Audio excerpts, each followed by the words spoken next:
Welcome back, everyone. We're going to continue hearing evidence from Mr. Baker this afternoon.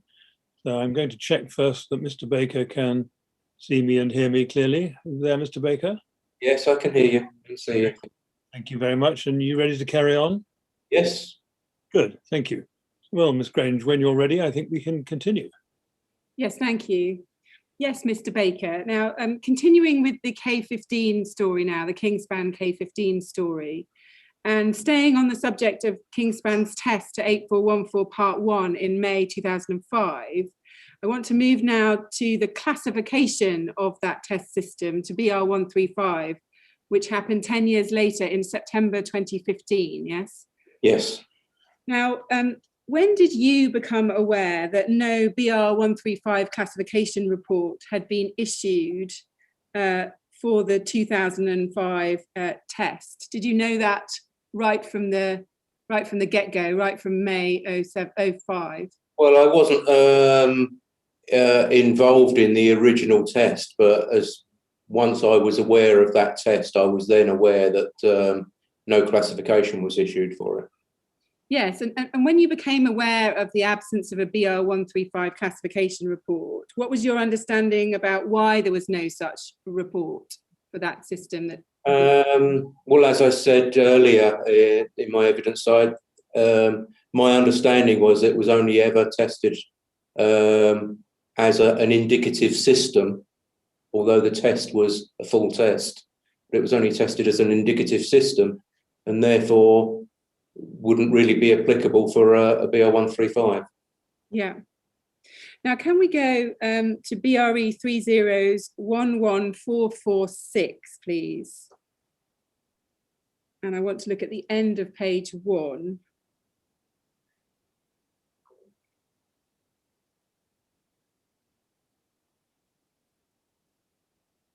BRE 3011446.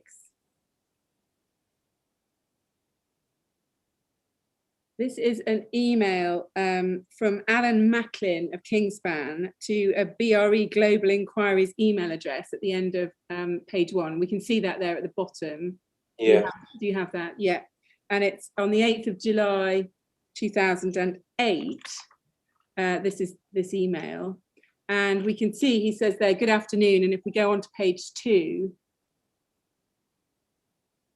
he says there, would it be possible to obtain written confirmation of successful completion of the above test carried out in 2005 for issuing to prospective clients?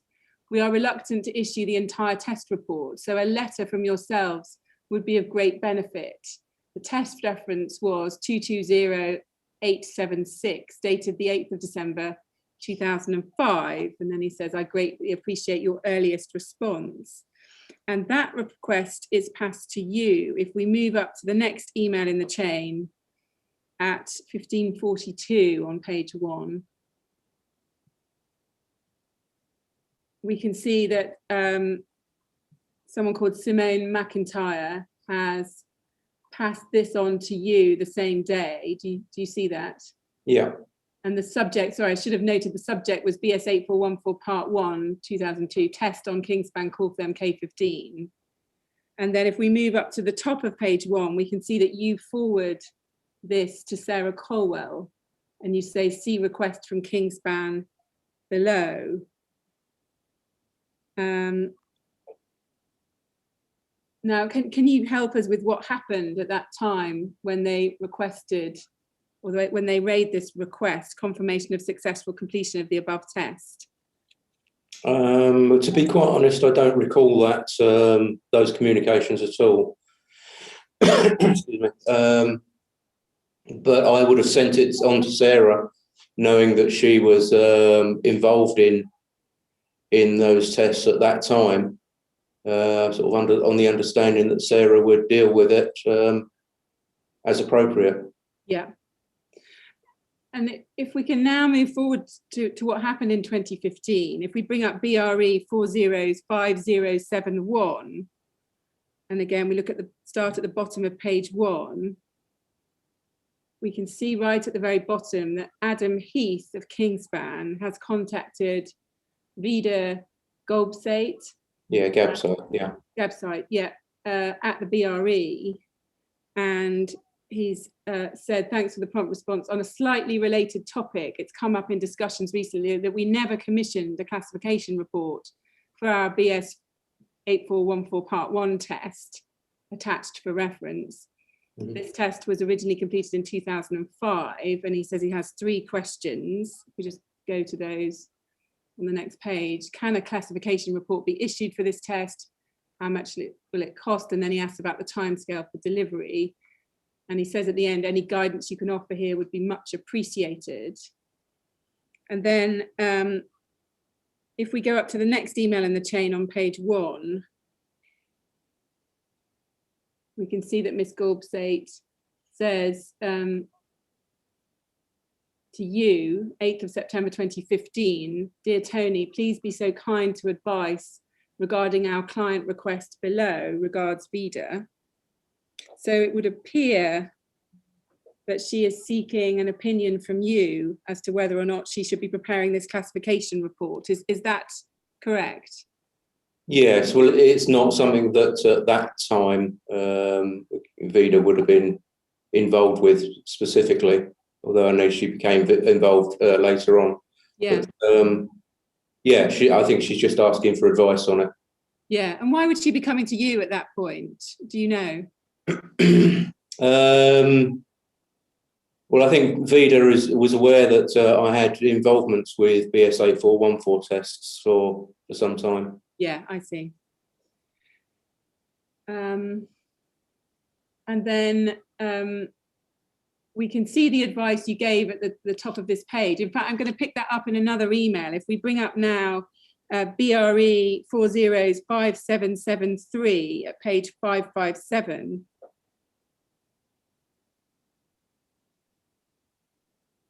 What we can see in the second half of this page is that what Vida does is she sends an email to Stephen Howard, saying, good morning, Stephen, please can you check the quotation for Kingspan insulation, but also please see below Tony notes. And what she's done is she's cut and paste your email into this one. So just looking at that here, you can see you've said, this is not a straightforward one. In theory, we could issue a classification document. However, I can understand why one was not issued for this test, as it seems like an indicative type test. BS 8414 on BR 135 is a system test and classification system. And from what I can see from this report, there is no external weather protection system included, e.g. render system or rain screen cladding. Whilst they have a cement board overcladding, I doubt this would be considered a complete system. Data such as this has been misrepresented in the market in the past. And then you say, I suggest this question should be passed by Steve Howard and or Debbie Smith before a response is sent. Regards, Tony. So that's the advice that you gave. And you've already explained to us, I think earlier, why you felt that this wasn't a complete cladding system. And you've explained it here, that it didn't have an external weather protection system included, render system or rain screen cladding. That's right, yes? Yes, that was how I considered the system, yeah. Yeah, and you didn't consider that the cement particle board was representative of a real world external cladding panel, yes? Exactly, yeah. Yeah. And in that final line, we see you said, final line of that second paragraph, you said data such as this has been misrepresented in the market in the past. Can you just help us as to exactly what you meant by that when you wrote this? It goes back to our earlier discussions in regarding the that Kingspan were using this to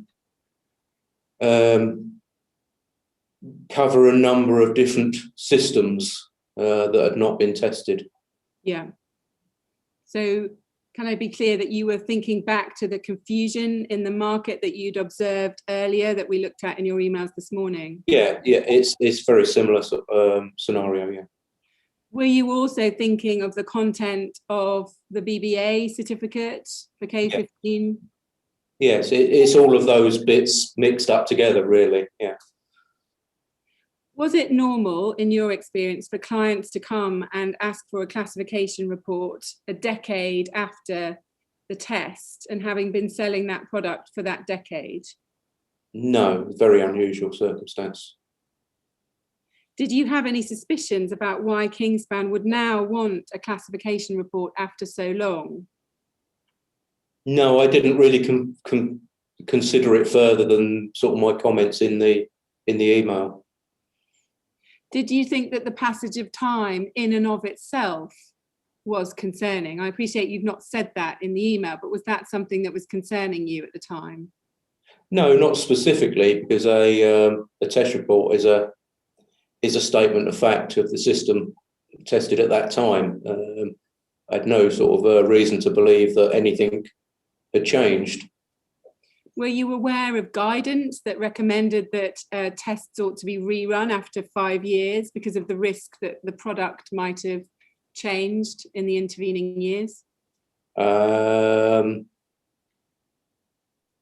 aware of the FTSG guidance, but that, in my view, that's not recommending retesting every 5 years. It's a review of the report. I see. Why did you suggest to Ms. Golbsait that she should pass this question by Debbie Smith or Stephen Howard? Why did you refer it to those two particular individuals?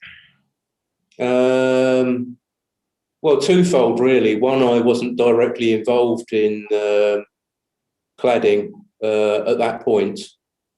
And secondly, I felt it needed oversight from somebody higher up the chain.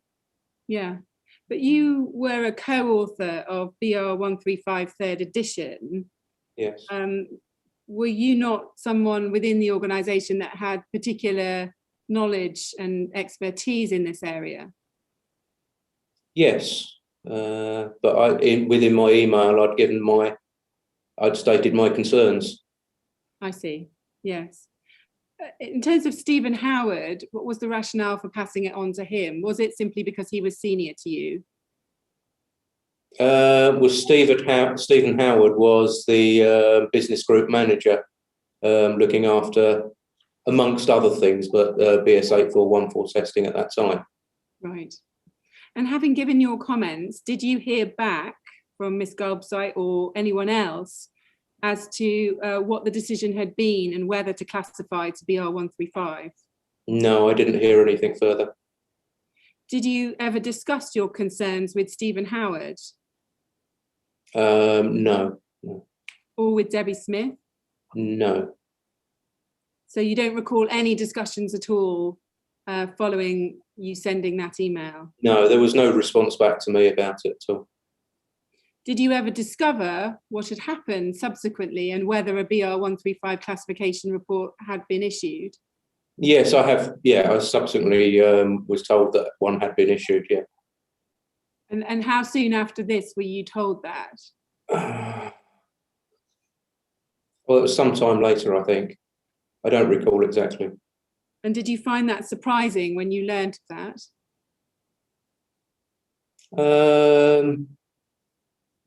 Surprising, yes, but it was explained to me that it was felt that as the test had been conducted fully in accordance with BS 8414, and it wasn't really for BRE to make a judgment as to whether the system was marketable as a cladding system.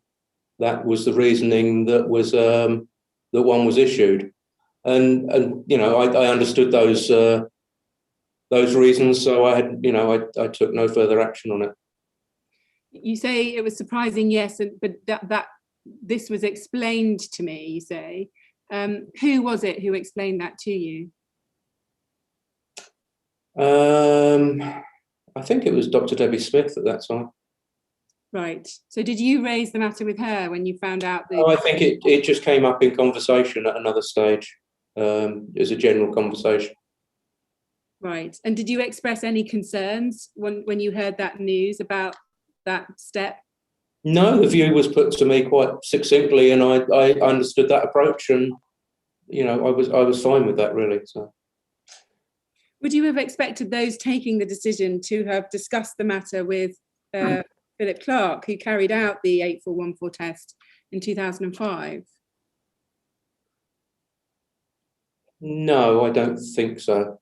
It was clear that the system as tested had passed, so there was nothing in respect of the technical aspects of the test, and the results were within the scope of BR 135. It was just a discussion as to whether the system could be considered as a system. And when the position was explained to you and the justification was provided for giving the 135 report, did you agree with those reasons?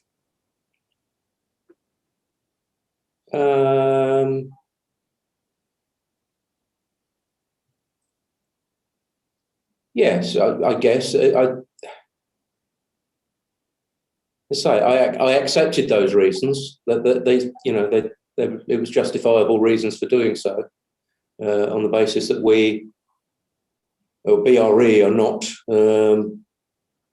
policing the market, and it's not for us to determine what is a market or a system in effect. So on that basis, it was justifiable. I appreciate you accepted those reasons, but what did you think at the time were the counter arguments in favour of not issuing a BR 135 classification report?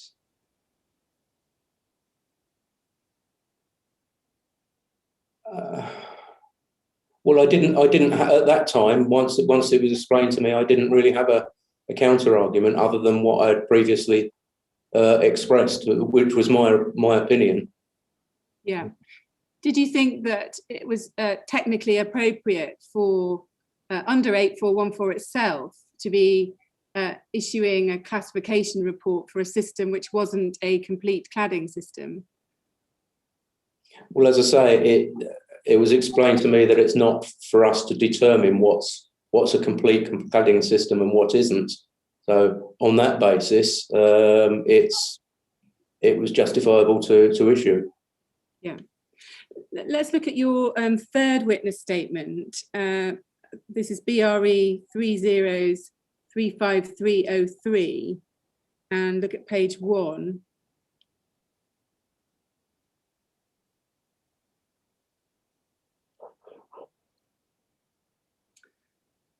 And we haven't looked at these paragraphs yet, although we have been discussing this topic from time to time. If we look at paragraph 4, I want to pick up what you say in paragraph 4 and then read on. So you say, in respect to BS 8414 tests specifically, an indicative test would apply to systems installed that are non-compliant with the standard, for example, due to the positional requirements of joints or other dimensional tolerances not being satisfied, and or early extinguishment of the fuel source, timber crib. These differences would always be in the full knowledge of the client test sponsor. And then you say, paragraph 5, in contrast, BRE's clients, i.e. test sponsors, often use the term indicative where they wish to test a product that is not at full production stage, or a product that is not typical of a product or system that is to be placed on the market. This test would generally be for research or development purposes. And then you say, as explained in paragraph 16 of my second witness statement, test sponsors sometimes engage a test house such as the BRE to carry out what are colloquially known as indicative tests or tests on indicative systems for their own purposes. This means that the sponsor has no intention of installing that particular cladding system on a building, but instead wants to see how a component within a system or a type of system performs in order to assist with their product development. And then you say at paragraph 6, in circumstances where BRE conducts testing described by its clients as indicative, i.e. per paragraph 5 above, the client may not require a full test report and may instead request only test data and or observations to be provided, or request no further information or data from the test house at all.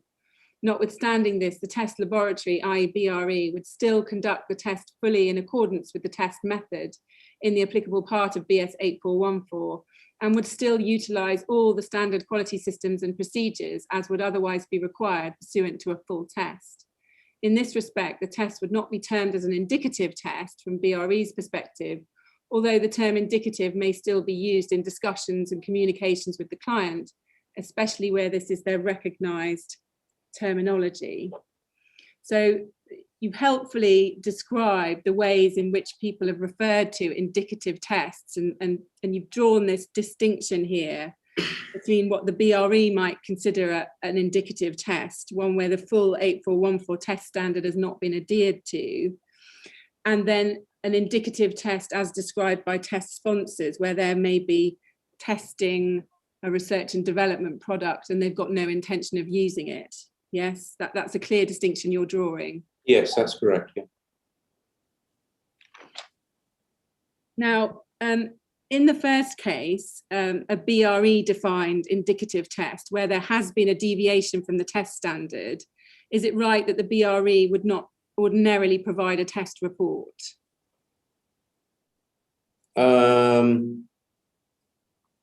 We would,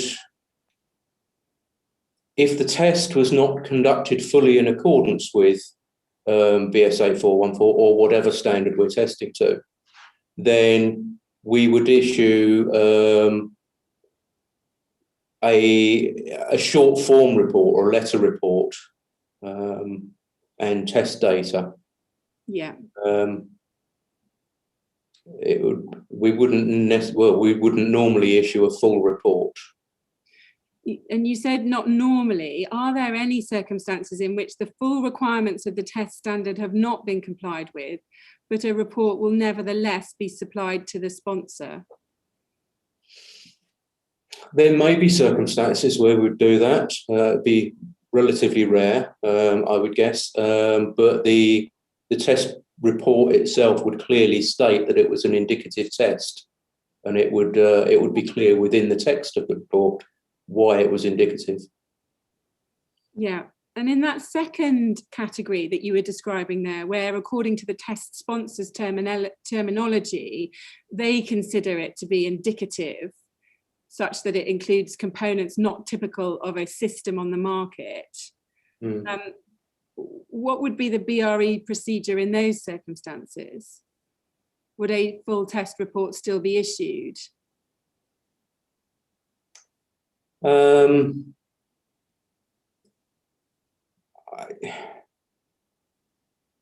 normally.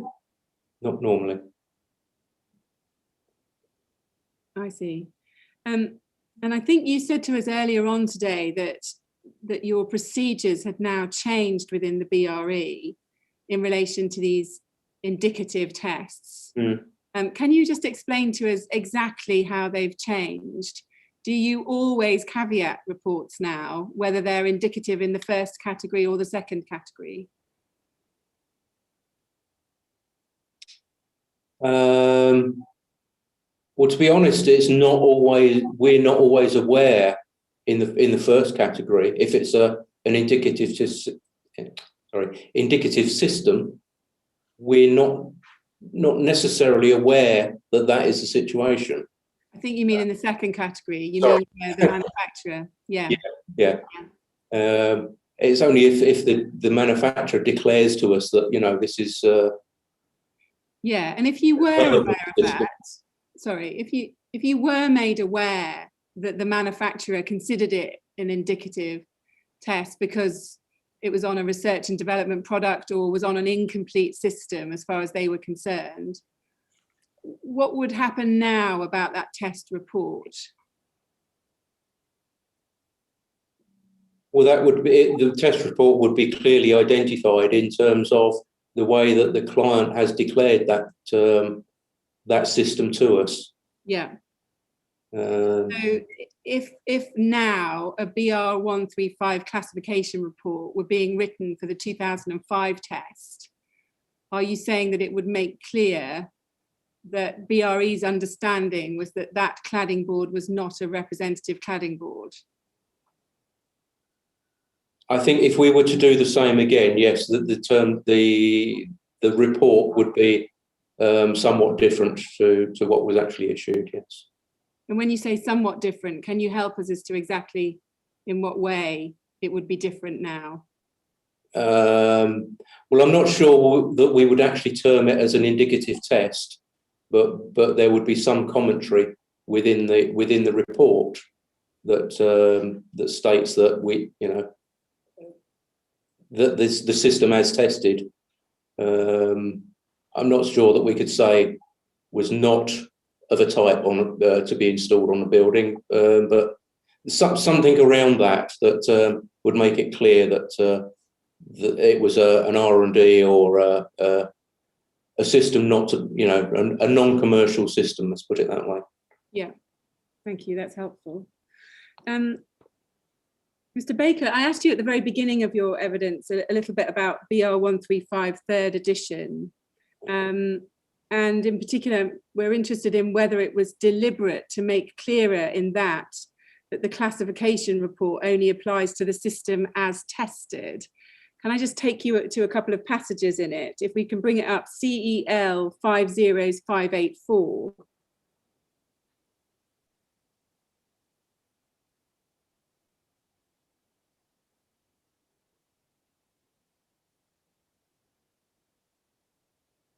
So this is the third edition of BR 135, which you co-authored with Sarah Colwell. And if we can look within it, at page 27 within Annex A,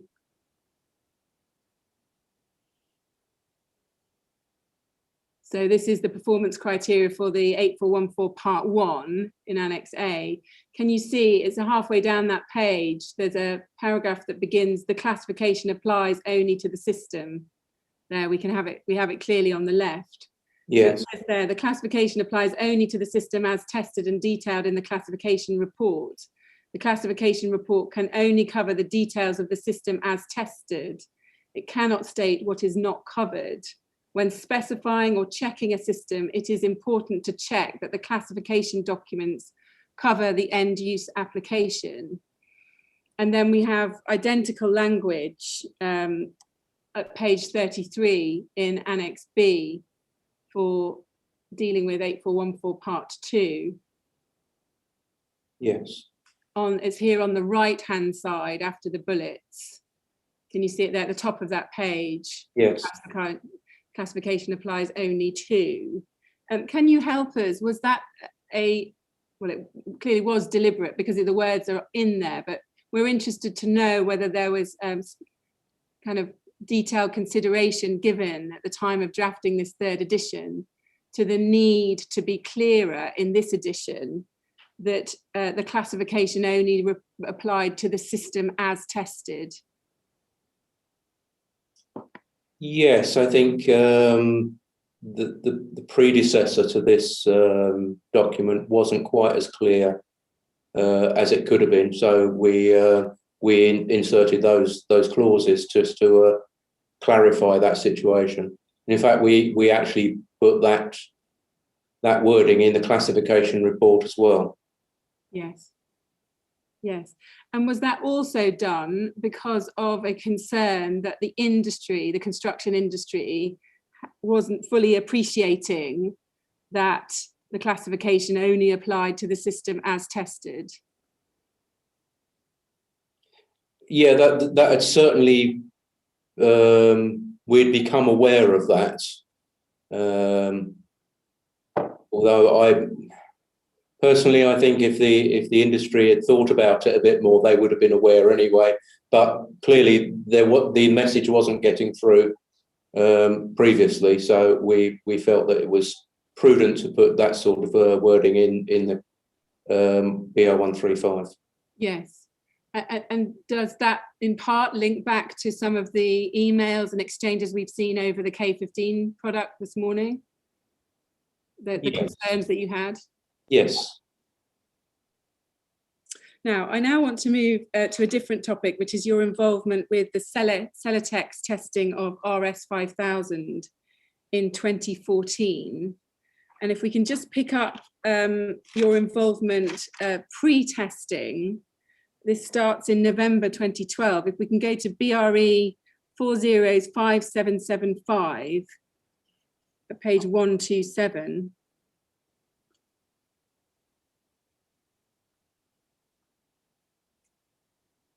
So in the top email on the 27th of November 2012, Mr. Howard forwarded to you an email from Paul Evans at Celotex. And he just says, yours. You see that? Yes. And then we can see below the email that he sent you from Paul Evans, where he said, hi, Stephen Carroll. So there's Stephen Howard and Carol Rock. That's someone else at the BRE, is that right? Yes. Yeah. Yes. Trust you're both well. Not sure who to direct this inquiry, so I've copied you both in. I would be interested in obtaining a quotation to test our products so they can be used in buildings above 18 metres in height. And he says, I believe the relevant standards are 8414 and BR 135. And then he says, is someone from the BRE able to visit Celotex for a meeting so we can fully understand the requirements, timescales and costings for this approval? And so Mr. Howard simply forwarded this to you. Did you understand him to be suggesting that you should meet with Celotex for the purposes of such a meeting? Yes, that was Steve's shorthand was saying basically, can I deal with it? Yes. Yeah. And would you regularly carry out visits to potential clients to discuss their testing requirements? Was that a common thing that occurred? Not common, not regular, but it happens on occasions, or clients come to us at BRE, yeah. Yeah. And if we look at your first witness statement now, BRE 405774 at page 11, and if we look at paragraph 45, we can see that you tell us there that in December 2012, you had a meeting with Rob Warren and Paul Evans of Celotex at their offices in Hadley. And you say, I do not have any notes or minutes of this meeting, but to my recollection, there was a general discussion regarding test principles and methods of BS 8414 and BR 135. You see that there? Yes. Now, can you remember what you discussed at that meeting in December 2012 with representatives of Celotex? I think, well, I do recall having some discussion over, or particularly relating to the requirement to test a number of systems. I think their original thoughts, similar to our earlier comments, that they felt that if they did one test, they would be for cover all. But during that meeting, I made it fairly clear to them that a number of tests would be required to cover a number of different systems. Yeah, yeah. We know that you say you don't have any notes or minutes of the meeting. Were you required to keep notes of meetings like that? Was that something that was said to you, that you ought to keep notes of such meetings? I don't think it was a specific requirement. Yes, I'm aware that perhaps I should do, but I'm never very good at speaking and writing at the same time, I'm afraid. So, if we can go, we've got some Celotex notes of that meeting, CEL 402544. These are notes taken by Paul Evans at the meeting. So these are his handwritten notes. You can see at the very top, it says the 15th of December 2012, and it says Tony Baker, BRE. And if we look at point 3 on that first page, he's recorded BRE most popular system is rendered, a few for rain screen cladding. And then just to the right-hand side then, he's written rain screen systems and then aluminium. Do you see that? yes. Do you recall discussing specific types of rain screen cladding materials in that meeting with Celotex?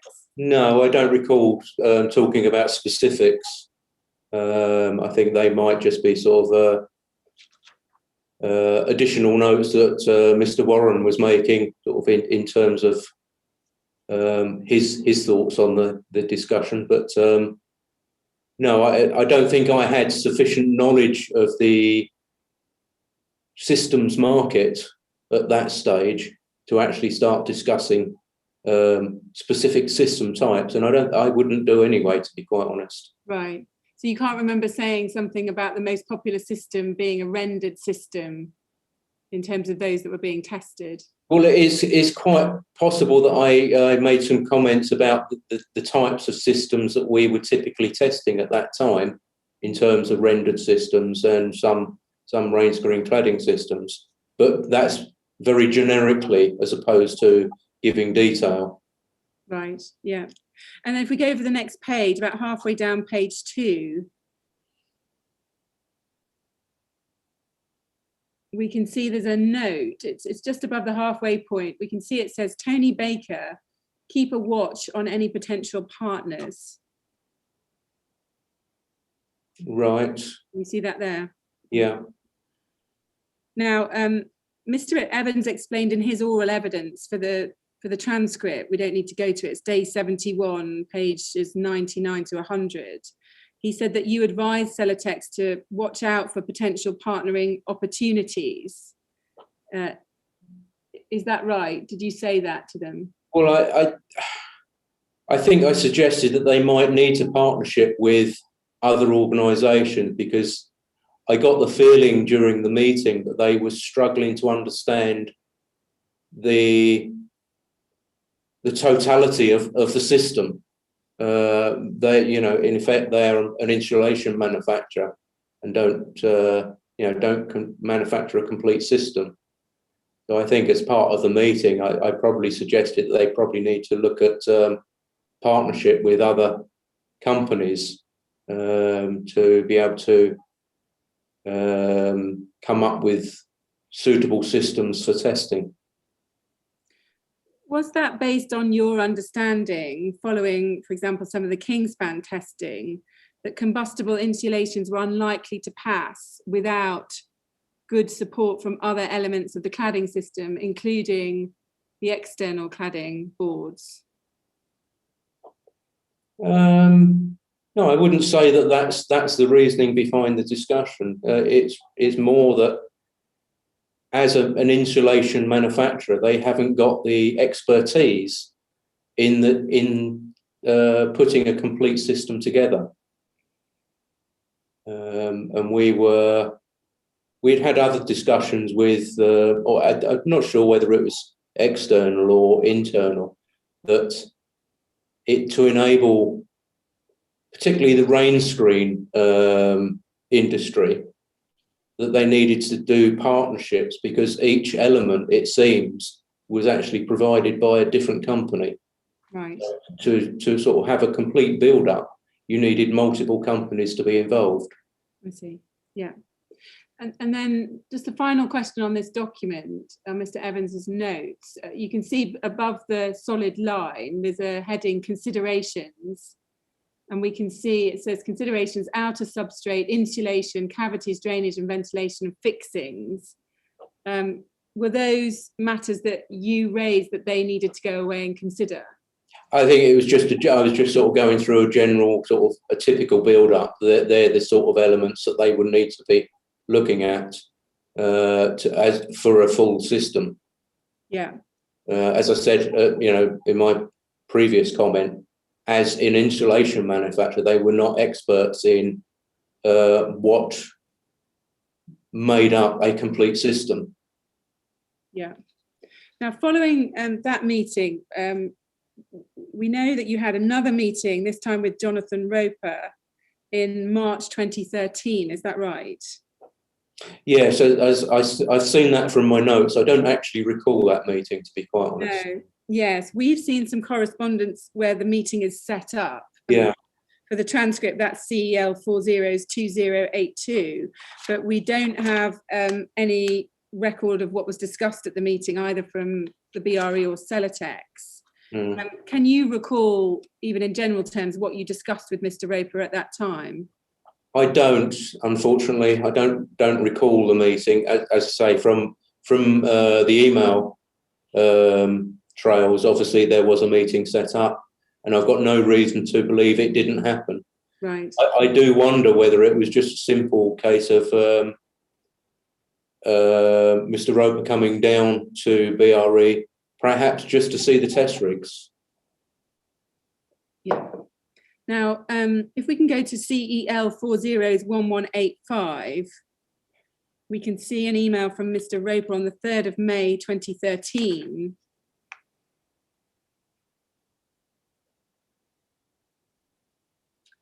This is an email from Jonathan Roper to you. This is the 3rd of May 2013, and he alludes to the fact that there's been a meeting before that. So you can see he says, "Hi Tony, hope you're well. Thanks again for your time a couple of months ago when I came down to discuss Celotex and above 18 meters fire testing." So we can see that appears to be referring to the meeting you were just referring to, yes? Yes, I guess so, yeah. And he goes on to ask about which part of BS 8414 would cover particular applications.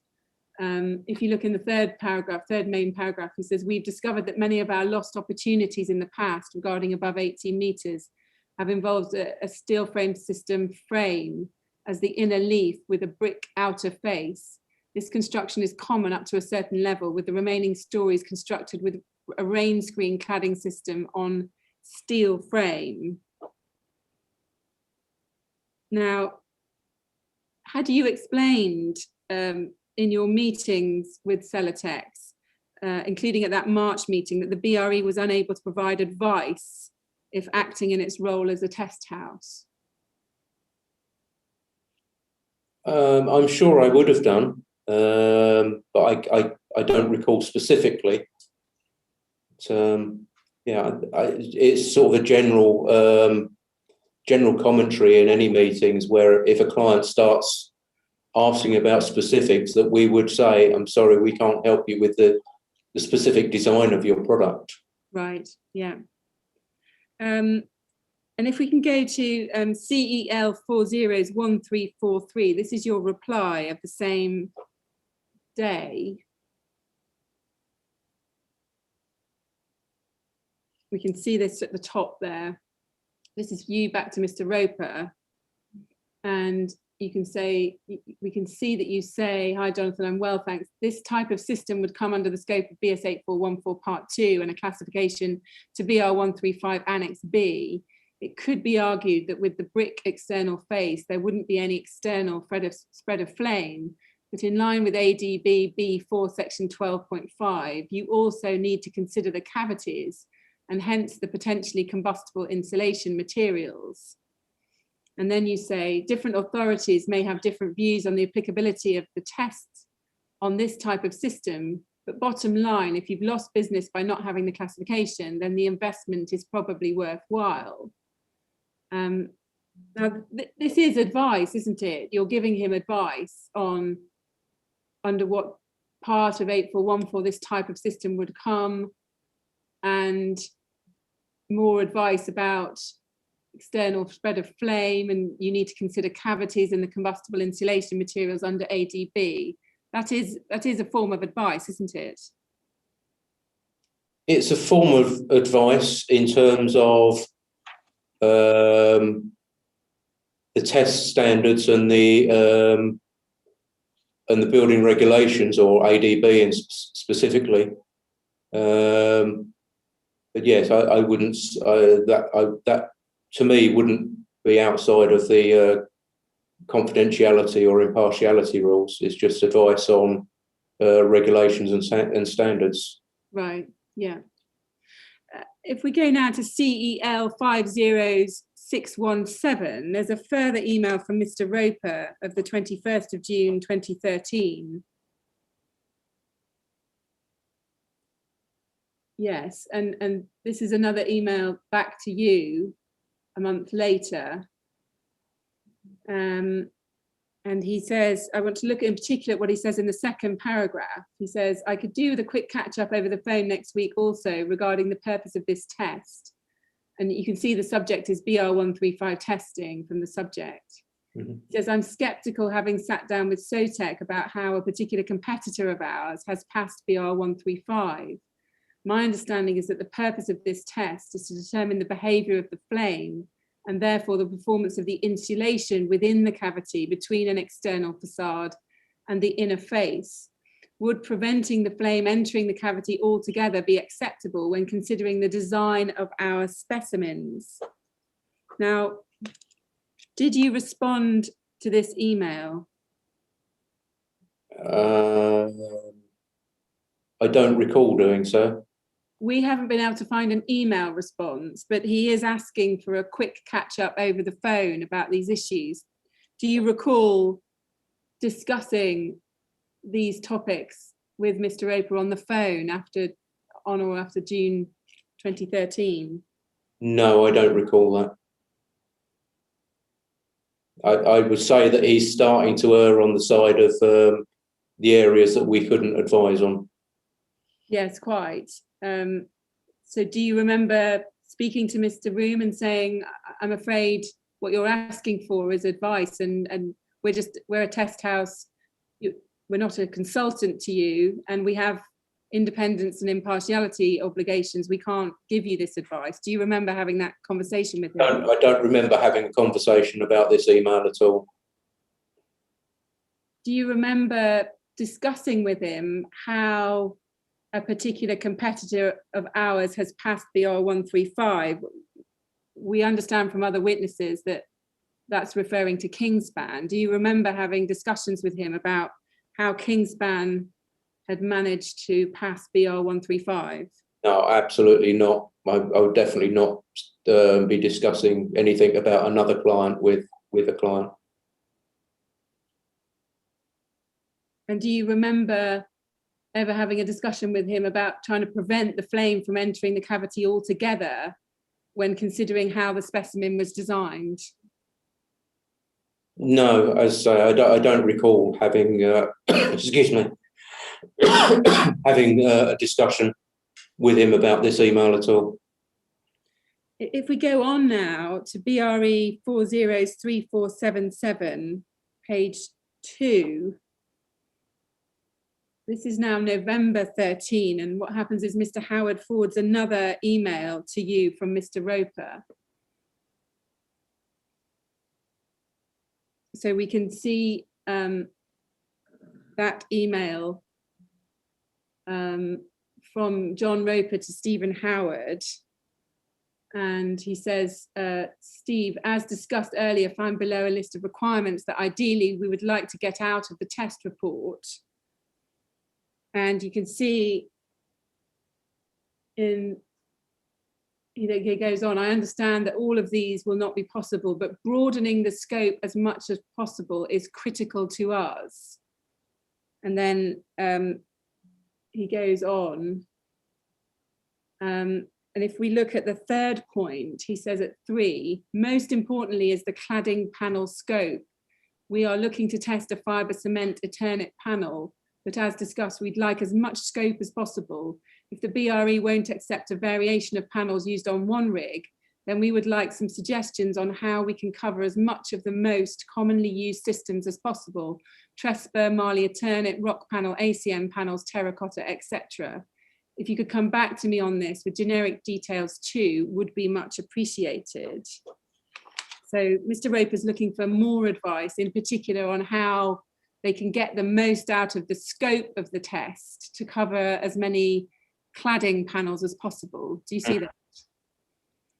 And then if we look at the top of page 1, we can see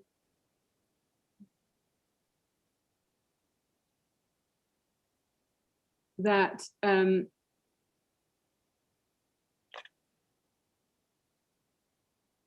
so I think if we go to the next email up from Mr. Roper's email. Yeah, so we can see that at 1429 at the bottom of that page on the 18th of November 2013, Stephen Howard forwards this to you and to Sarah Colwell. And he adds, he says this: if I was Trespa Marley Rock Panel, I would be coming up with generic offerings, ... Until that day comes, if ever, any comments? And now, given what you've said about BRE's inability to give advice on design, why was Mr. Howard asking for your comments on this? Can you help us?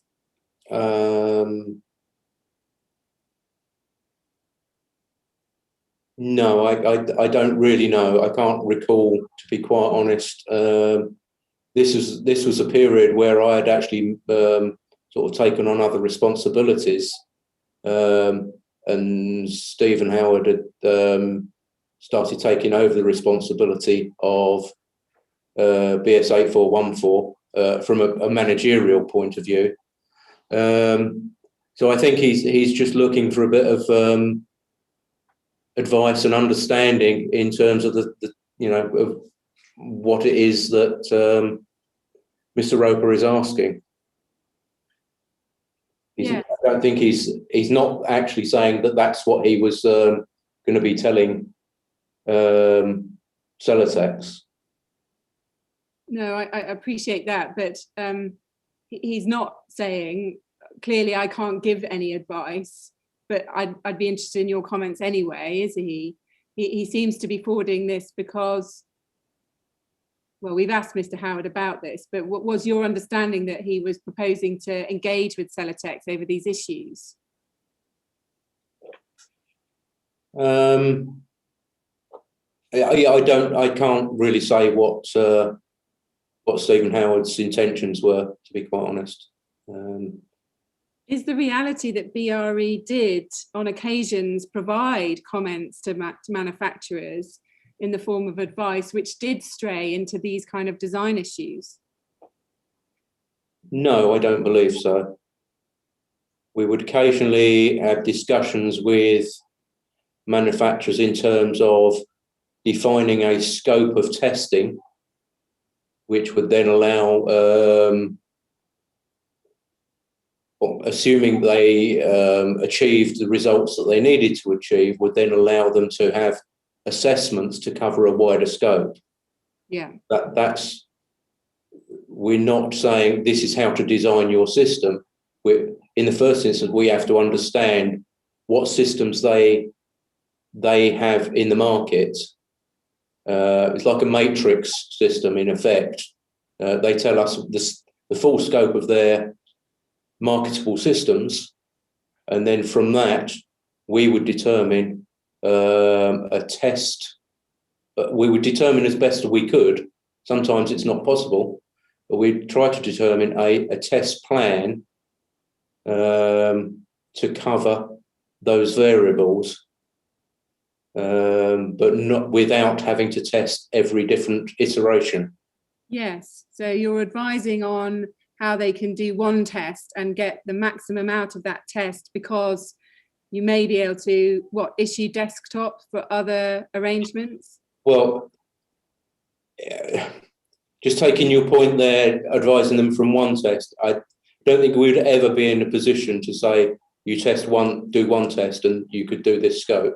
It would probably be multiple tests. Yes. But that would then hopefully allow them to have a desktop study to cover a wider range. Yes. So just to be clear, you can recall instances, can you, where you said to manufacturers, well, if we do these multiple tests, we will then be able to give you a scope of application, an assessment which would cover a broader range of systems, yes? Yes, and that's fairly typical arrangement for multiple types of different products in the fire industry. Right, yeah. Now we can see that you reply to this email. We've got it right in the middle of this page here, 18th November 2013. You say, I'm about to write to CLG. Is that the Department for Communities and Local Government? Yes. Yes. You say, I'm about to write to CLG on behalf of Trespa regarding cladding tests. It's best we wait to see what comes back before making any comment. Now, Trespa are cladding manufacturers, yes? A board manufacturer. Board manufacturer, cladding board manufacturer? Yes, yeah. Can you help us as to why you were writing to the DCLG or CLG on Trespa's behalf at that time? Well, a question had been raised as to what boards of a Trespa type, what they would be considered as in terms of the way that the building or the ADB is written. ADB includes and excludes some components, and there was some discussion over what Trespa or what the cladding board would be deemed as under that scope. Right. So you were writing on behalf of Trespa to the CLG asking what for clarification over how their cladding panels would be viewed? Yes, yes. Right. Now, involvement with the February and May 2014 tests now, the Celotex RS5000 tests, I want to turn to that. If we can go in your first witness statement to page 10 and look at paragraph 39, that's BRE 405774. You're being asked about the test report for the test that incorporated RS5000 that was carried out on the 2nd of May 2014. And we can see at paragraph 39, you say this: as I explained below, I had some preliminary discussions with Celotex in 2012-2013 regarding BS8414 testing. However, by the time the testing was conducted, my responsibilities had changed within BRE, and as such, any subsequent involvement I had with Celotex and BS8414 was confined to authorizing test report 295369. Yes. So is it right, and does it follow from that, that you were not actively involved with either the February or the May 2014 tests beyond authorizing the 8414 report from the 2nd May 2014 test? That's correct. So I had no involvement with those tests at all, apart from the authorising of the second test report. Were you there when those tests were carried out? Were you in the burn hall? No. No. So you didn't witness those tests? No. Did you see the rig being constructed or the rig being dismantled? No. So looking now at your involvement with the authorising that 8414 report, if we can go to BRE 405775 at page 158.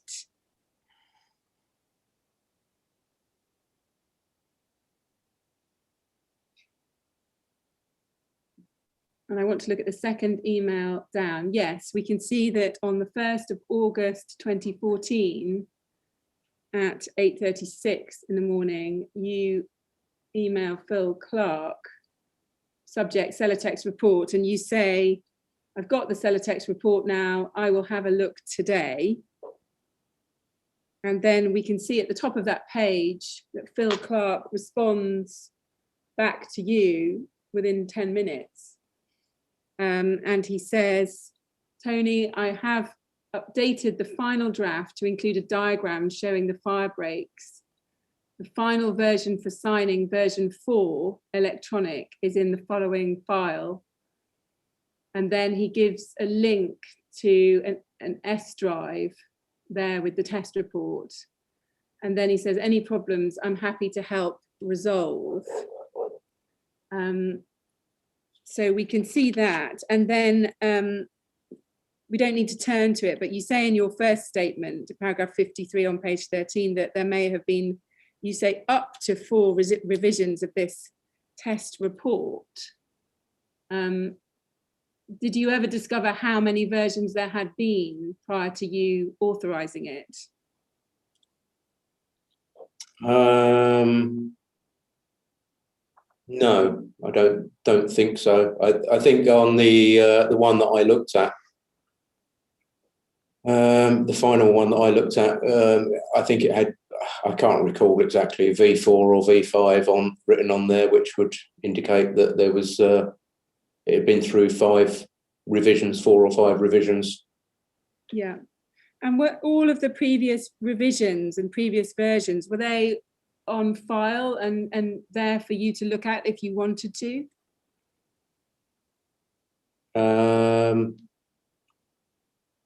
Yes, probably, but I don't recall whether I did or whether they were, to be quite honest. Should they have been? Was it the BRE's practice to have all the previous drafts available to the authoriser of the report so that they could review it as necessary? Yes, normally they would be there, yeah.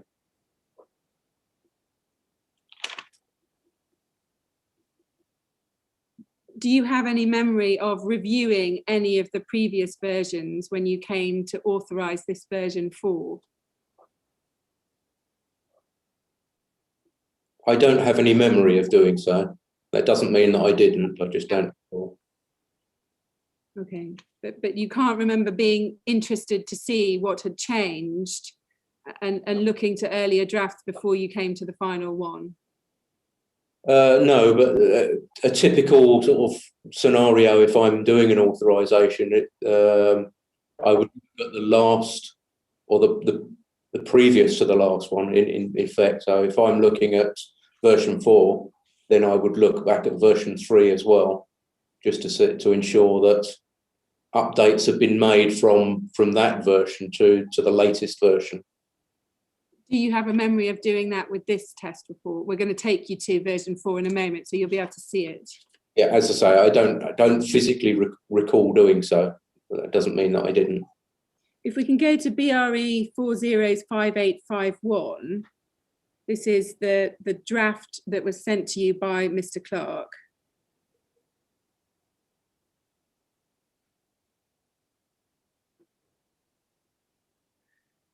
There we've got, you can see it's dated the 2nd of June 2014. It says issue 1. And then at the bottom of this page, we can see somebody's written V4 for signing. Mm-hmm. And then underneath that, there's some red writing. I think we've got your initials, is that right? TB? Yes, that's my writing. The red writing is mine. Yes. And you've put the date, the 1st of August 2014, and you've also put see pages 5, 7, 8, and 11 to 13. Is that you signalling where in the report you've made handwritten annotations? Yes, yes. And was that the BRE's practice at the time for you to do any changes in handwriting on, was this on a PDF version of the report? Yes. Well, this would be a printed version. It had been printed. It had been printed out, and I would have gone through it in paper form. Right. So you go through the hard copy, you make handwritten annotations, and then what? It just gets handed back to. I would have handed that back together with any other documents that Phil sent to me as a full file to Phil Clark. Yeah. So it goes back to Mr. Clark. And were you aware of who else within the BRE had been reviewing this draft prior to it coming to you? Yes, I know Stephen Howard had reviewed this a number of times before I had. And did you know that at the time that you were doing your authorisation? Yes, yes.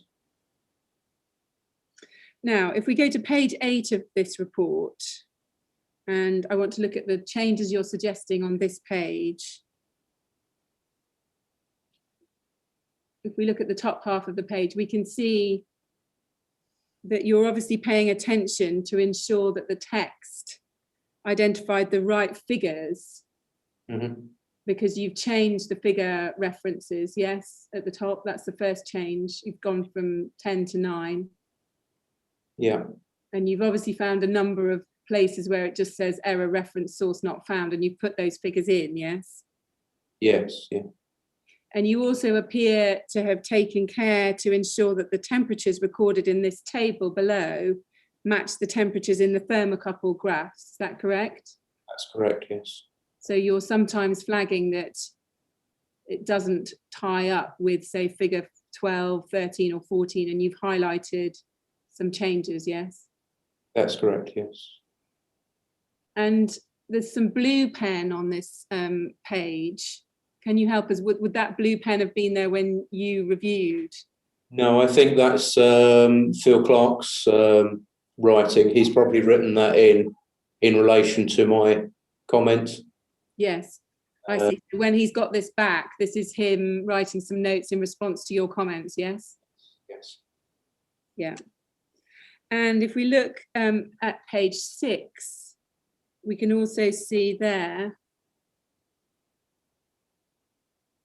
you've made some minor changes to section 3.2, the description of the products. Yes. Can you see that? So you've looked at the list of components and you've made some tiny suggestions there. But you haven't commented on the fact that only one type of Marley Eternit board was identified in this list. That's the 12mm Marley Eternit decorative rain screen board as the very last bullet point there. Can you see that? Yes. Now, that's despite the fact that if we turn to page 13,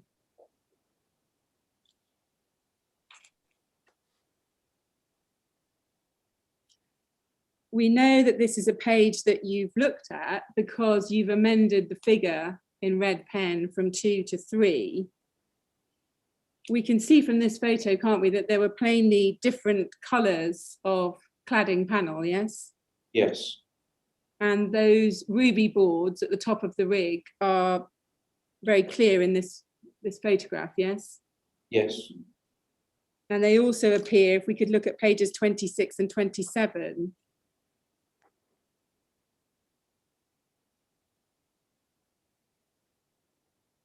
that's a photograph of the test as it's happening. And if we look at 20, that's 26 and 27, we can see the ruby boards clearly there after the crib has been extinguished, yes? Yes. But you haven't queried in that component list, if we can go back to that component list on page 6, despite those photographs. No, I haven't commented. 12mm Marley Eternit Natura decorative rain screen board. Can you help us as to why not? Well, I think I asked Phil verbally at that, or it might have been at an earlier stage, I don't know, why they were different colours. And I'm fairly sure it was relating to this test report. It might have well have been a different report, I don't know. But I've commented verbally regarding different colours, and Phil's told me that it was only because that's all that were available in the thickness. I see. So you have a recollection of specifically querying the different coloured boards with Phil Clark, yes? And can you remember what it was you were querying about those boards? Just why they were different colours. And what did he tell you? That they were all the same board, just different colours, because that's all they could get in time for the test. And did he tell you that there was anything else at the location of that ruby board? No. Did he refer to any magnesium oxide on the test rig? Apart from the sheathing board, no.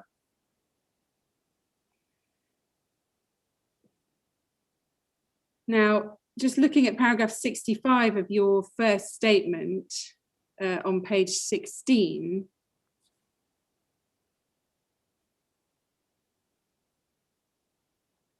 you're talking about here what approving an 8414 test report involves, and you say that approving it involved a final review of the draft report against the information available in the project file and ensuring as far as possible that it is an accurate representation of the product description that the test data has been presented correctly and that there are no typographical errors in the report.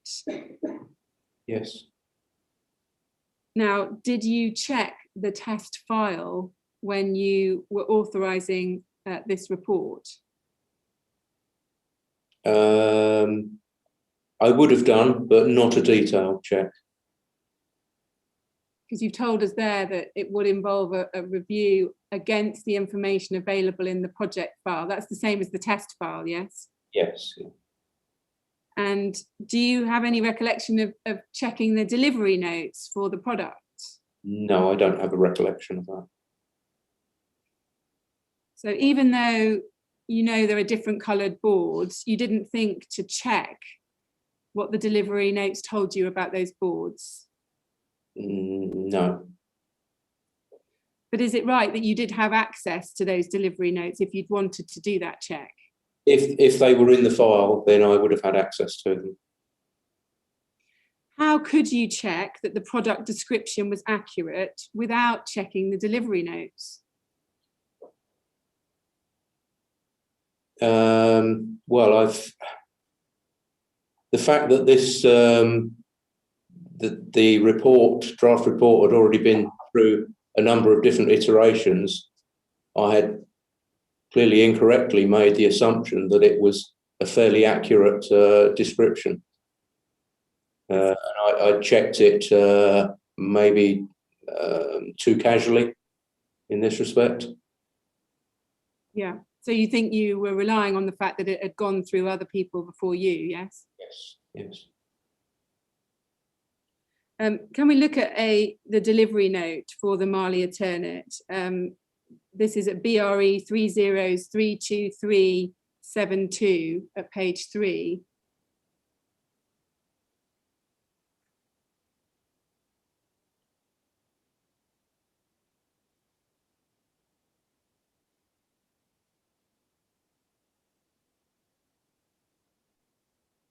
If we can just blow this up a little more, this is the delivery note. It's dated, you can see on the top right hand side, dated the 14th of April 2014. And then we have the description, the product description.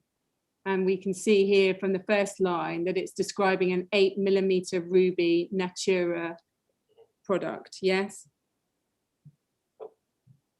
Yes. And then some cream white and another form of Natura Plus 12mm products below that, yes? Yes.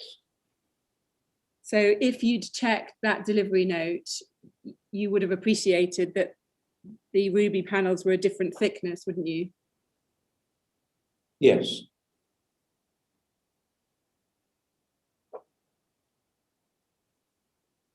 Now, turning back to the report, if we go back to BRE 405851, page 29.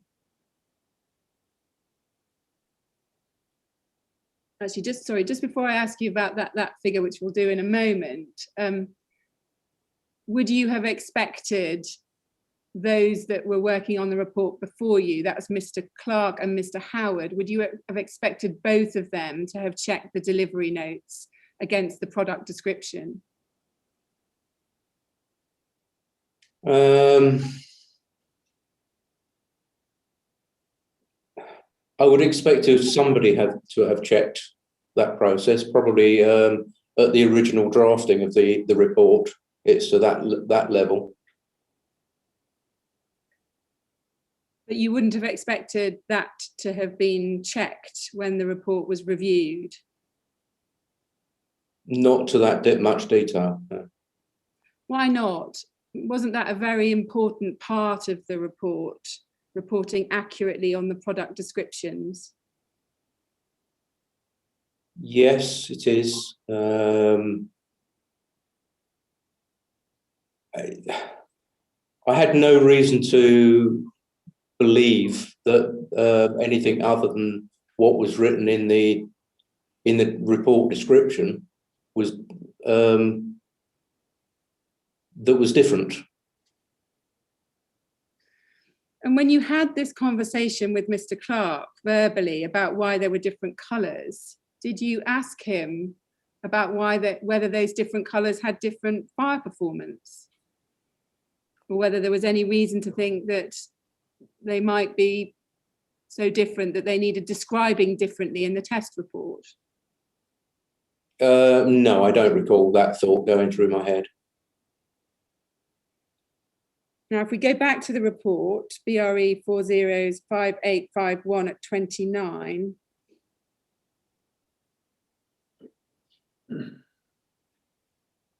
this is a photograph which is here at figure 18 in this draft report that you review, but it becomes figure 19 in the issued report due to the rearrangement of figures that you suggested. What did you think the whiteboard was at the top of the rig when you reviewed the report? To be honest, I don't know. I don't know that I even sort of took it in that it was there. If we could keep that on the page and bring up figure 16, which appears just 2 pages earlier in the report, which is page 27. If we could put page 27 side by side with this.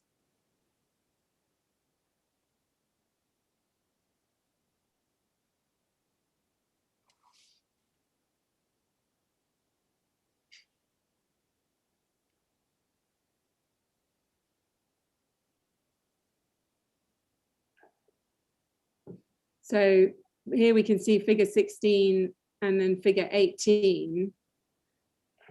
Didn't it occur to you when you were looking through these figures that the board in this area had been red, but now was white in the figures showing the dismantling of the rig?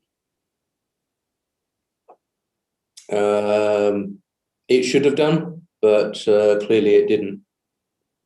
That should have alerted you to the fact that this was a different board, or there was an additional board in those areas, shouldn't it? It should have done, yes. And there was nothing in the list of components which could explain what that was there? No. Can we agree that that was a very basic error in the checking of the report? Yes, in hindsight, yes, it is, yes. And can you help us as to how that error could have occurred?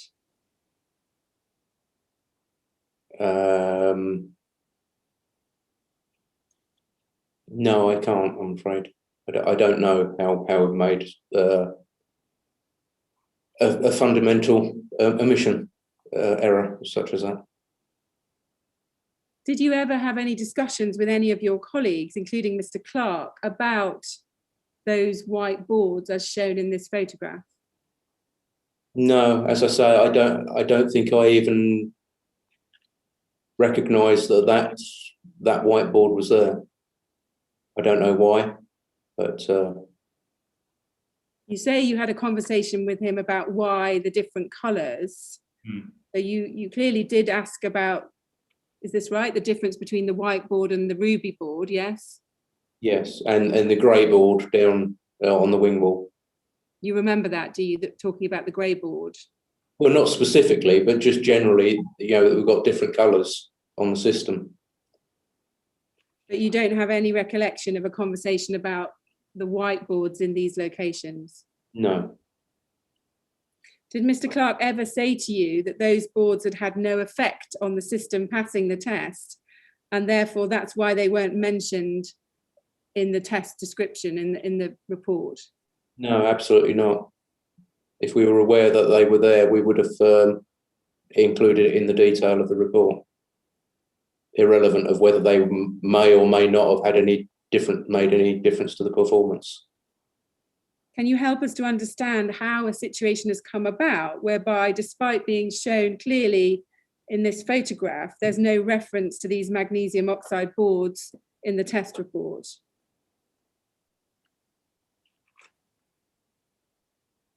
No, I can't explain that.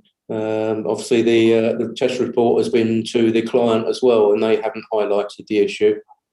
I would expect, yes, I would expect us to pick it up, but I would also expect the client to pick it up as well. But it would seem that there was a a concerted effort to seem to hide it from us. Although from the photo 18 there, obviously it's not hidden that well. When you say it would seem there was a concerted effort to seem to hide it from us, what makes you say that? Just having read their subsequent witness statements. Right. I must say I wasn't actually aware of this situation until after the Grenfell issue. Right. Mr. Chairman, I'm midway through this topic and I've got more questions on this report, but I think that's as good a break as any. Yes, Time right. for a I break. was going to stop you because I realised it was all running on. But if you think that's sensible, we'll stop there. Yes, I'll carry on with this line after the break. All right. Thank you very much. Well, now, Mr. Baker, we're going to have a short break at this point. We'll resume at 25 to 4, please. And again, I must ask you not to talk to anyone about your evidence or anything relating to it. And we'll see you in a quarter of an hour. Okay, thank you. Thank you very much.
Welcome back, everyone. We're going to resume the evidence of Mr. Clark. Mr. Clark, can you see me and hear me clearly? Baker, not Mr. Clark. Baker, I'm very, very sorry. I must have been reading something else in the interim. No problem. Yeah, Baker. I hear you, yes, and see you. Thank you very much. Well, in that case, Ms. Grange, on you go. Thank you. Yes, thank you. Yes, Mr. Baker, you told us just before the break that you did ask Mr. Clark verbally why there were different colours on the rig, and you got an explanation for that. Why were you trusting of the answer that he gave you? Why not go to the file and check, for example, the delivery notes so you can see for yourself what the dimensions of the product were? I have no reason to disbelieve what Mr. Clark told me. It was a simple explanation. It's not something that we haven't seen in the past. So it's, you know, it's perfectly a perfectly reasonable response. I see. Can we have a look at a photograph that was taken as the rig was being dismantled? This is CEL 30010626.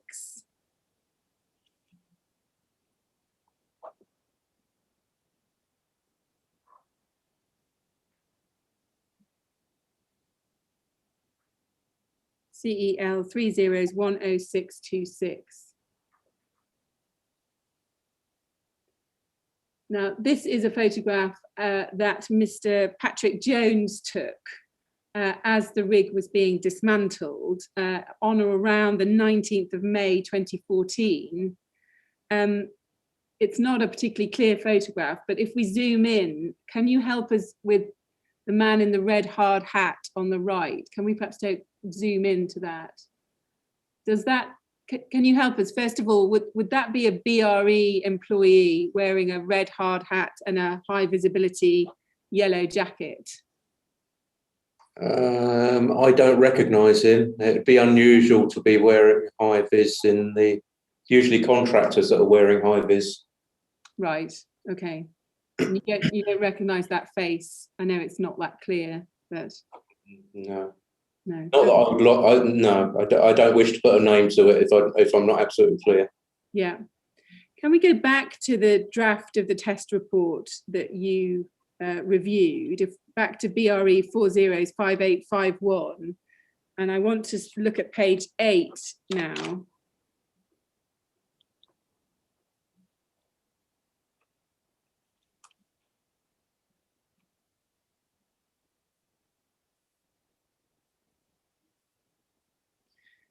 Yes, this is the page that we did look at previously, but I now want to look at the section beginning visual observations at the bottom of that page. Can you see there's a table 1, visual observations, and what you've got is the time into the test and then observations of what was happening. And if we can go over the page, we see the continuation of this table.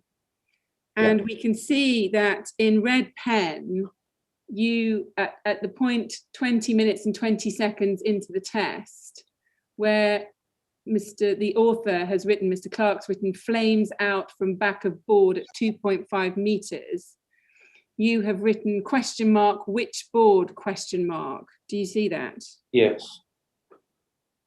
Now, you just note that before that, say at 15:44, there's been reference to the board, visible crack in lower board, 0.1 to 1.2 meters, and at 2 meters.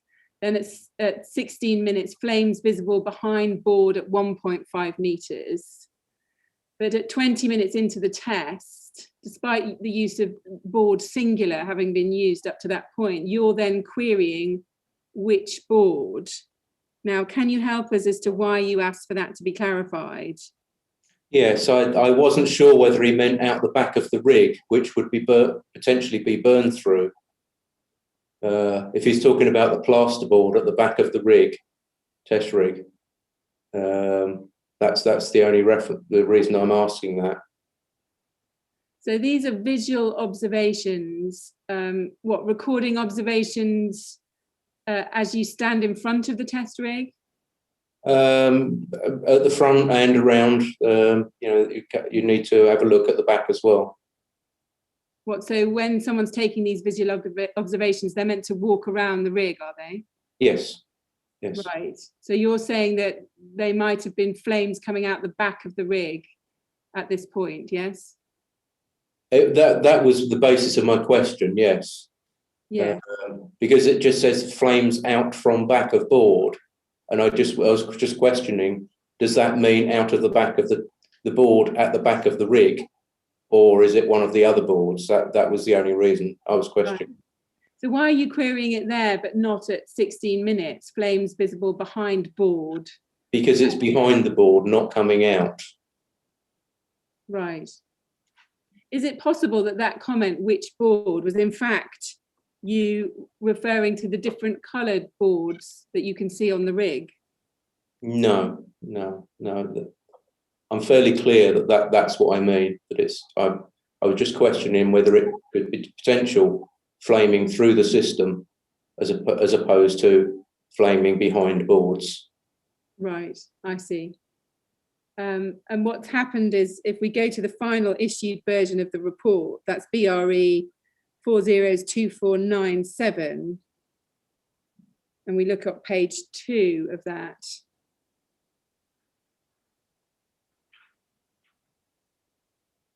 We can see that you've authorised that. Fine, this is the final version. There's your name. And if we look at that table again on page 9, we can see that someone's put that it's Eternit board. We look at page 9.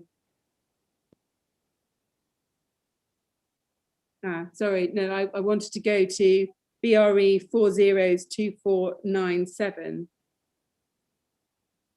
and page 9 of that. Yes, do you see it? 20 minutes and 20 seconds. Yes. Put flame out from the back of the Eternit board at 2.5 meters. Yes, as opposed to the plaster board at the back of the system. That was my sort of question. Yeah. Now, I want to take you now to Dr. Lane's phase 1 report. That's at BLAS 5026 at page 40.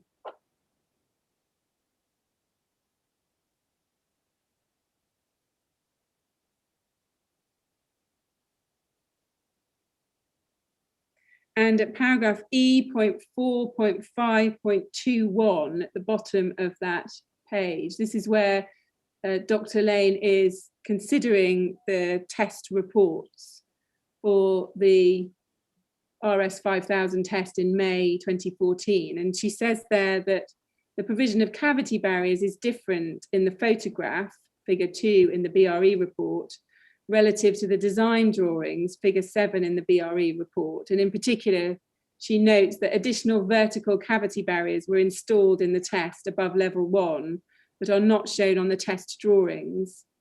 And an additional third horizontal cavity barrier was installed in the test, but is not represented in the test drawings. So she's pointing out discrepancies between the diagram that appeared in the final version of the report and the photographs in terms of the cavity barriers, both vertical and horizontal. Do you see that?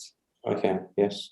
And then I think you deal with this in your first statement. If we can look at this BRE 405774 at page 18. And I want to look at what you say at paragraph 75 of your statement.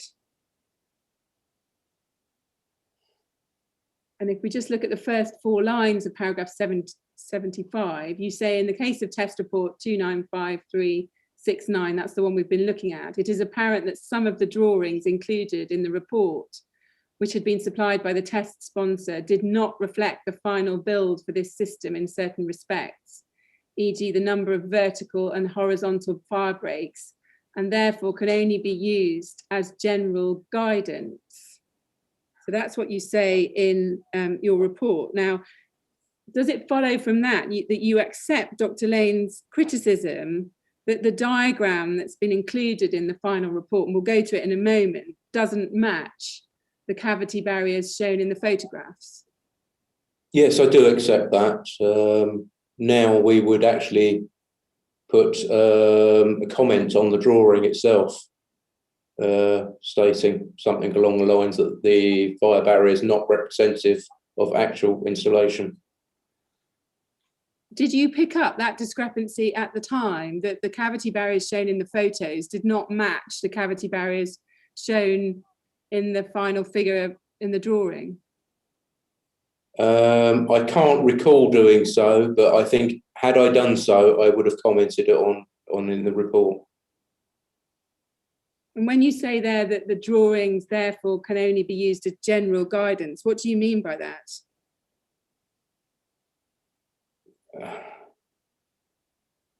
That they're not fully representative of the actual install, but the text within the report should be.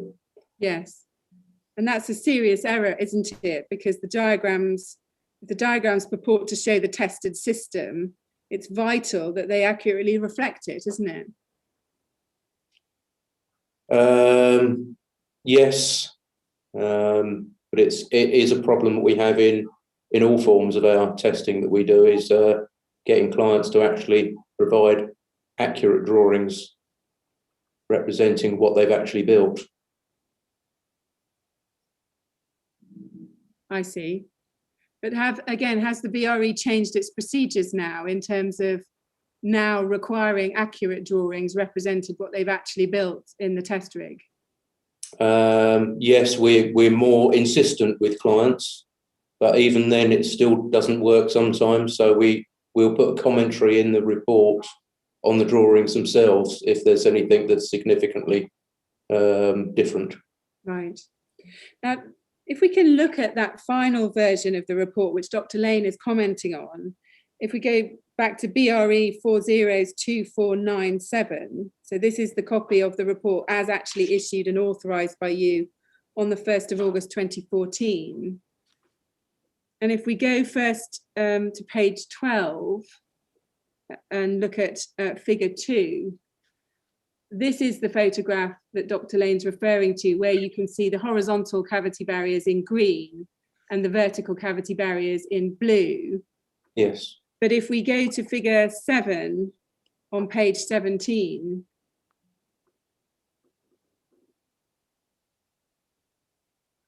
if we blow this up, what Dr. Lane has said is that some of the barriers that are in figure 2 are not in the drawing, including vertical cavity barriers. And she said one of the horizontal ones not there, yes? Yeah, it's difficult to tell because I can't actually read some of the text there. Sorry, I accept what she's saying, yes. Yeah, it's not a very good drawing. There are some labels, but what she spotted is that none of the vertical cavity barriers are there and one of the horizontal ones is missing. Yeah. Now, we just want to ask you about where figure 7 comes from, because you can take it from me that figure 7, does not appear in the draft version 4 of the test report, which you reviewed with your red handwriting. That figure's just not there. Now, if we could go back to the email that Mr. Clark sent you when he emailed you the report. If we go back to BRE 405775 at page 158.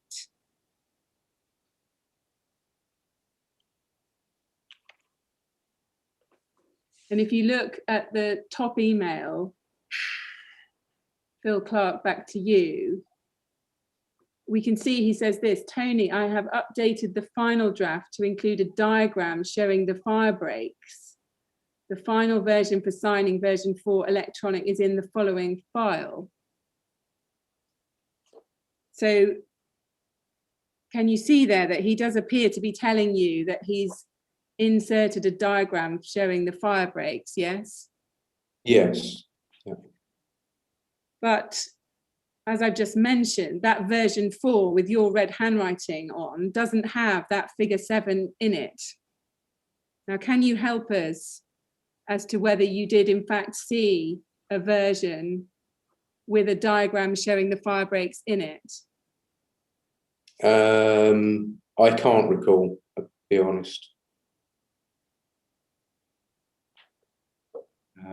Phil saying they're the final version for signing V4, with a version that I was looking at was indicated as being V4, so I took it as being one of the same, but I hadn't noted that there was different drawings. Yes. I mean, shouldn't that version with the diagram showing the fire breaks have been version 5, which did come to you for checking with that diagram in it, yes?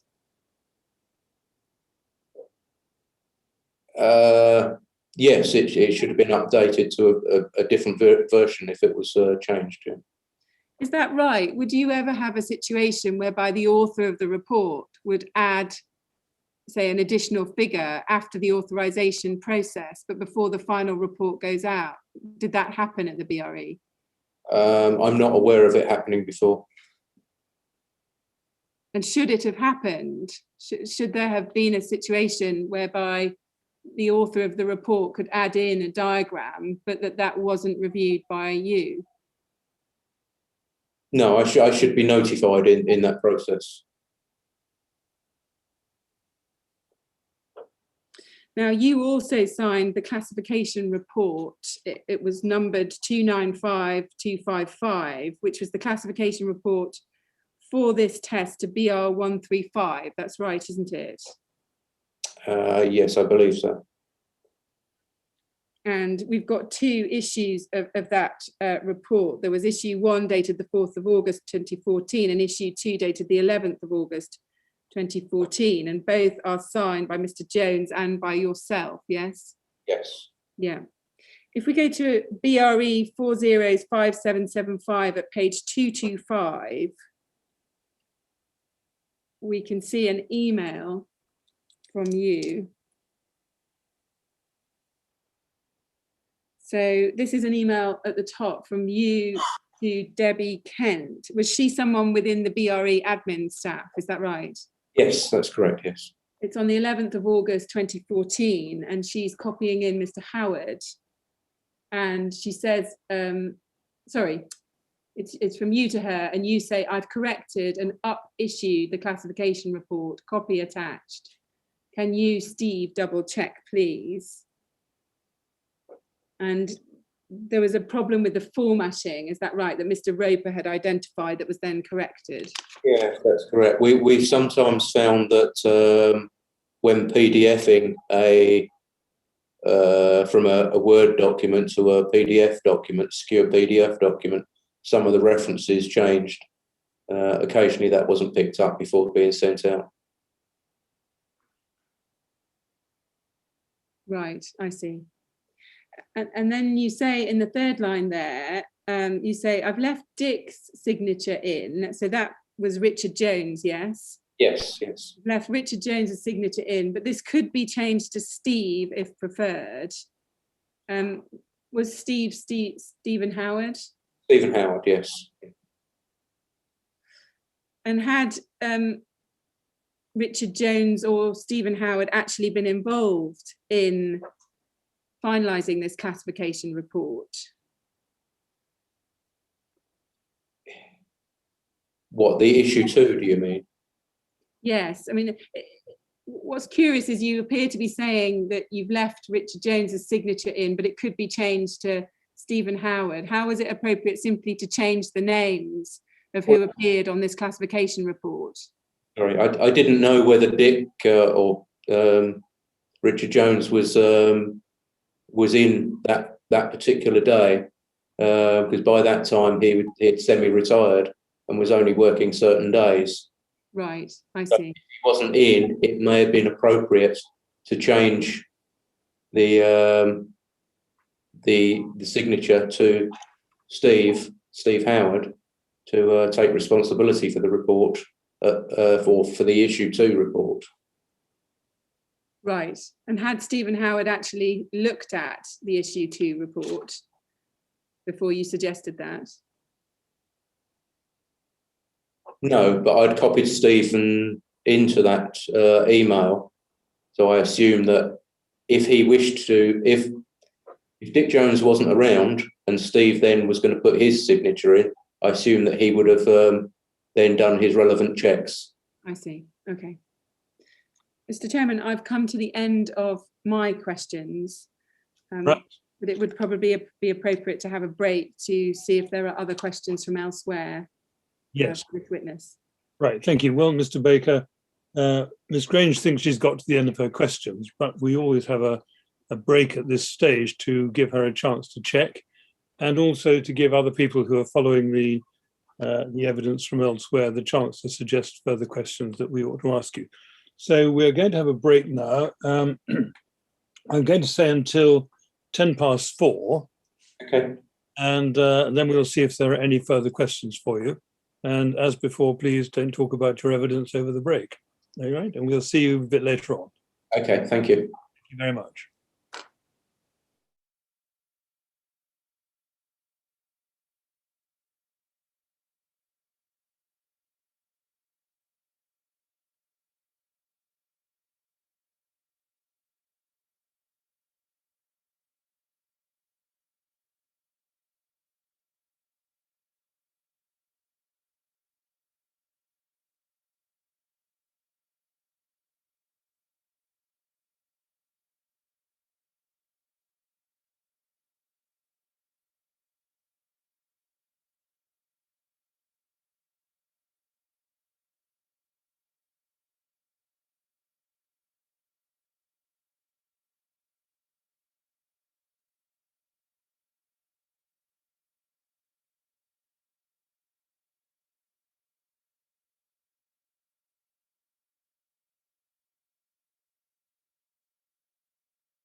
Well, welcome back, everyone. We're now going to see whether there are any further questions for Mr. Baker.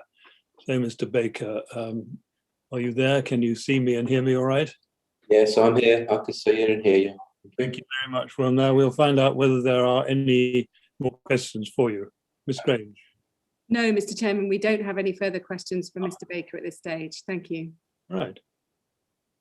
Well, Mr. Baker, I think it only remains then for me to thank you very much indeed for coming to give your evidence. It's been really helpful to us to hear what you have to tell us.